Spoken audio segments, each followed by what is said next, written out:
بسم اللہ الرحمن الرحیم۔ جب سیدنا حضرت عبداللہ بن زبیر کا ٹکراؤ حجاج بن یوسف کے ساتھیوں سے ہوا تو دشمن بہت زیادہ تھے۔ سیدنا حضرت عبداللہ بن زبیر کے ساتھ چند سو ساتھی تھے جو ایک ایک کر کے شہید ہو گئے تھے۔ پھر حضرت عبداللہ بن زبیر رضی اللہ عنہ کو اندازہ ہو گیا کہ آج میری زندگی کا آخری دن ہے، کیونکہ وہ اپنے گھر کے دروازے پر ہی یہ جنگ لڑ رہے تھے، اس لیے ان کے دل میں خیال آیا کہ میں اپنی والدہ کو آخری وقت میں جا کر سلام ہی کر لوں۔ چنانچہ حضرت عبداللہ بن زبیر رضی اللہ عنہ اپنی والدہ حضرت بی بی اسماء رضی اللہ عنہا کے پاس پہنچ گئے۔ حضرت اسماء رضی اللہ عنہا اس وقت بوڑھی تھی اور آنکھوں پر موتیا اترنے کی وجہ سے بینائی چلی گئی تھی، دیکھ نہیں سکتے تھے۔ حضرت عبداللہ بن زبیر نے عرض کیا، امی میں آپ کو آخری مرتبہ سلام کرنے آیا ہوں۔ پوچھا، بیٹا تمہیں کس بات کی پریشانی ہے؟ عرض کیا، امی مجھے یہ خوف ہے کہ یہ لوگ مجھے شہید کر دیں گے تو پھر میری لاش کو کاٹ ڈالیں گے، قیمہ بنا لیں گے،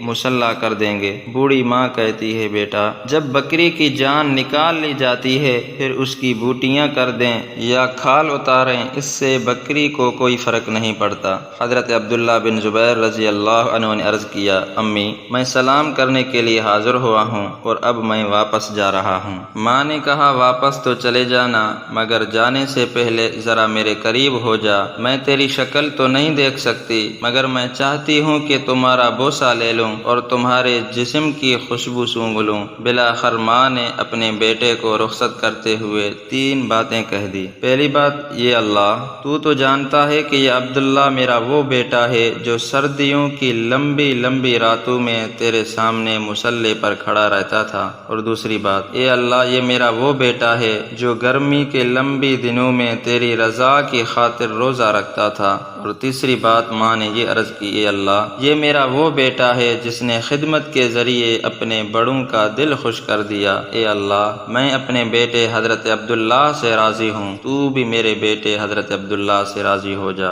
اس کے بعد حضرت عبداللہ بن زبیر باہر آ گئے اور آتے ہی حضرت عبداللہ بن زبیر رضی اللہ عنہ نے جام شہادت نوش فرمایا۔